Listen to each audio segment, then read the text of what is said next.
तो शहनवाज हुसैन की पत्नी रेणु शहनवाज हुसैन के काव्य संग्रह जिसका नाम घर की औरतें और चांद है, उसका दिल्ली के रविंद्र भवन में लोकार्पण किया गया। एक रिपोर्ट आप इस पर देखिए। बीजेपी के नेता शहनवाज हुसैन की पत्नी रेणु शहनवाज हुसैन की काव्य संग्रह का लोकार्पण दिल्ली के रविंद्र भवन में किया गया। काव्य संग्रह का नाम है घर की औरतें और चांद। कार्यक्रम के दौरान रेणु ने अपने कविता संग्रह की कुछ कविताएं भी पाठकों के साथ साझा की, जो दर्शकों ने खूब पसंद की। रेणु शहनवाज हुसैन ने कुछ पंक्तियां प्राइम न्यूज के साथ भी साझा की। इस वक्त हमारे साथ बात करने के लिए है लेखिका और कवित्री रेणु हुसैन जी हैं। मैम, आपकी एक किताब आ रही है, बहुत चर्चित किताब है, घर की औरतें और चांद। क्या उसमें क्या कुछ खास होगा औरतों के लिए, और खास कुछ क्या कुछ बेहतर होगा पढ़ने के लिए इसमें? जी, घर की औरतें और चांद ये मेरा तीसरा काव्य संग्रह है। एक कहानी संग्रह आ चुका है गुंटी पिछले वर्ष, और ये तीसरा काव्य संग्रह आ रहा है। उस पहले काव्य संग्रह से ये तीसरा है, तो इसमें काफ़ी चेंजेस आ गए हैं, क्योंकि हम अपनी उम्र के साथ, अनुभवों के साथ बड़े हो रहे होते हैं, तो हमारा लेखन भी उसी तरह से हो रहा होता है। तो अगर पाठक की नज़र से आप पूछते हैं तो हाँ, आपको भाषागत चेंजेस मिलेंगे और अनुभव मिलेंगे, कुछ नए प्रतिमान, नए आयाम, काफ़ी कुछ मिलेगा। क्योंकि अब हाँ, इसमें स्त्री है, क्योंकि मैं स्त्री पर ही कविता लिख रही हूँ, मगर इसमें एक स्त्री पुरुष के बारे में भी क्या सोचती है, क्योंकि हम तो आधा अर्धांगिनी होते हैं, तो आधा उनका होता है और आधा हमारा होता है, तो आधा जगत है। तो मैंने उस आधे संसार की व्यथा लिखी है, उसका अकेलापन लिखा है, उसकी सोच लिखी है, और ऐसा नहीं कि बिल्कुल डिप्रेसिंग है।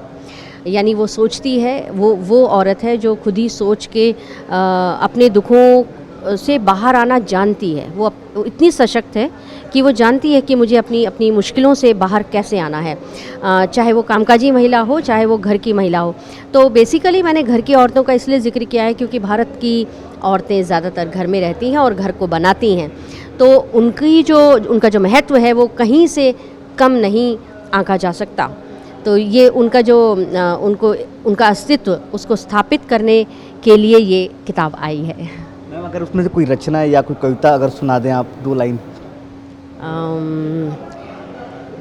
एक रचना है, जब मैं बात करती हूँ पति से कहना चाहती हूँ, साझा करना चाहती हूँ, और वो नहीं होते हैं मोस्टली। मैंने तुमसे कुछ साझा करना चाहा, मगर तुम जब नहीं मिले तो मैंने अपनी बात पेड़ों से कह दी।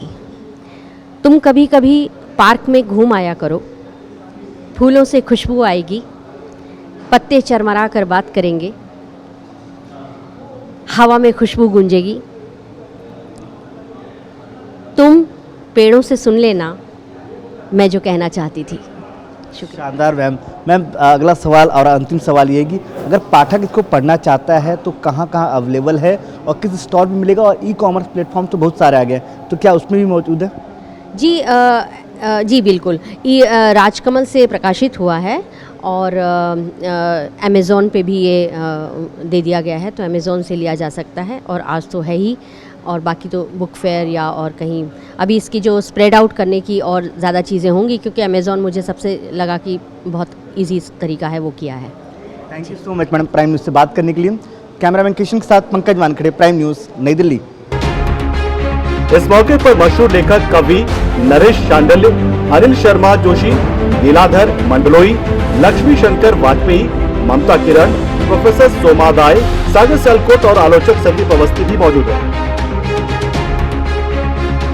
कई कवियों ने रेणु हुसैन की कविताओं को सुना और तारीफ की। प्राइम न्यूज के लिए दिल्ली से पंकज वानखेड़े की रिपोर्ट।